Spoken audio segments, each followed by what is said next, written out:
Hi lovelies and welcome back. Today's episode of the series of my life is We Are Not Robots. So let's stop living like robots. And let's stop therefore breaking out, burning out, breaking down, and let's respect the fragile humanity of our existence.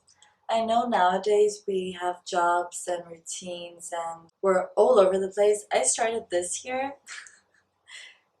literally like a little robot. I had everything mapped out. Every time that I had to do anything, I had to do the same routine every single day in the exact same way.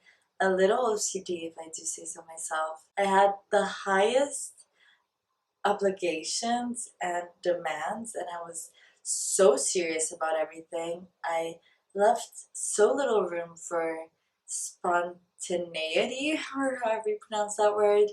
I was just so robotic in my ways. I didn't honestly leave too much of a margin of like, oh, today I don't want to sleep early because I want to watch a movie or I want to binge a series. I knew what I had to do and I just wanted to do that. I knew I had to wake up early, so I wanted to wake up early. I knew I had to work out every single day, so I was working out every single day. I know that eating sweets wasn't healthy, so I was not eating sweets. I knew that drinking was not good for you, so I was not drinking. And I'm currently, okay, parenthesis, I'm currently doing a postgrad in art therapy. And there's a very prominent figure in Brazil that kind of, I can't say that she like founded art therapy, but she was around. She existed in the same time period as Carl Jung, and they even wrote letters to each other. So I think it was kind of developed all together. Even though I'm studying this as my postgrad, I'm not quite sure how it was invented. I know that she really carved the path for this as a profession and as a way of healing.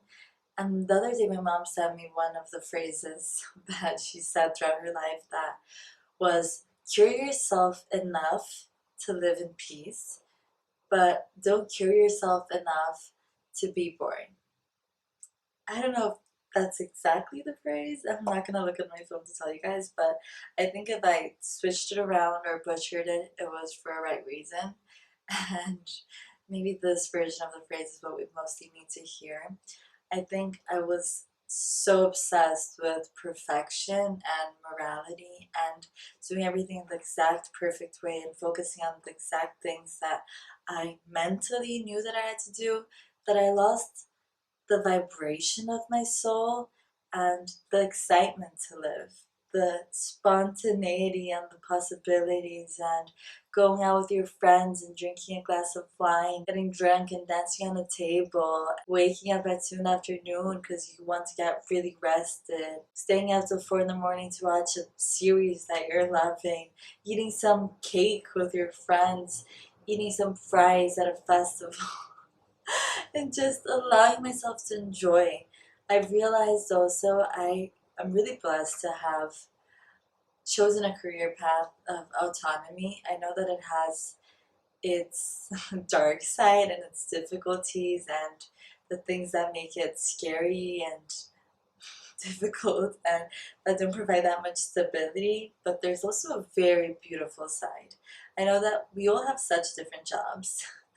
And all of our jobs have good sides and bad sides. So I think we have to hyper focus on the good side and realize if this job is fulfilling on a soul level and is bringing us that bliss. Luckily, I can honestly just decide, even though sometimes I'm like, I want to post every single day, I can decide to not post and take an off day and take care of my mental health. Guarantee that I'm getting properly rested. I know that a lot of people don't have that luxury, but the thing that I can advise you guys on is if you don't have the luxury to take a day off or rest when you're feeling really overly tired, the pro tip that I would give you is once you're off work, it doesn't matter what time it is, turn off all devices, put low lights, orange lights, and just sit there in peace. You might feel super chaotic. Your internal world might be boiling to the surface. You might just want to scroll or watch a series or distract yourself. Do anything that isn't just sitting there. But you're overwhelmed for a reason. You're reaching your limit for a reason. If you get home after a very stressful day, week, month, and scroll or watch a series or drink or party or just do whatever it may be, you're numbing, but you're creating more tension. When you're scrolling or watching something, even though you might be distracted, you're not resting, you're absorbing even more information, and you're overpowering your system even more. I know that it might be the most uncomfortable thing that you can do, but if I can give you one tip that has brought me so much comfort in moments of discomfort, and that I've been learning about in my retreats, in my courses, in my college, in my everything, is we need rest. You might think that you're resting going on your phone or your computer or whatever, but you're not resting. You need to sit there in silence with your thoughts and let your body process everything that is happening. The difficulty that you're having at work, the frustrations that you're having in your relationships or your personal life, the fact that you might not be where you wanted to be in your life, and you have to be able to sit there and process it all. Let it all come to the surface so you can release it. Instead of putting a lid over that and putting more stuff into it and then putting another lid over it and then more stuff in and a lid, you need to sit down, open the lid, and let the stuff come out. It's not comfortable. It's probably scary and even more uncomfortable because you have to actually acknowledge how uncomfortable you are in that specific situation, how difficult it is, how difficult your routine is, how maybe sad you are, and you have to let it come up. I went to a retreat this past weekend and I encountered a beautiful soul that was healing from burnout. Watching her, the way that she was existing in the world, just confirmed this so strongly to me that she had to go, kind of like her soul forced her to take 3 months off and then to take almost a whole year off to just process it all. I hope that will never be the case for you. I hope that you never get to a point of exhaustion in this way that your mind is disconnected from your soul and your body. You're completely distressed and distraught. So I know that we always want to believe that we don't have time, but if you consider the time that we are wasting, there is time. I always tell my mom this, the 30 minutes that you spend on your phone, you could be going on a walk. An hour a day that you spend watching a movie, you could be sitting on the grass or sitting there in silence, even doing a guided meditation, just letting it all go.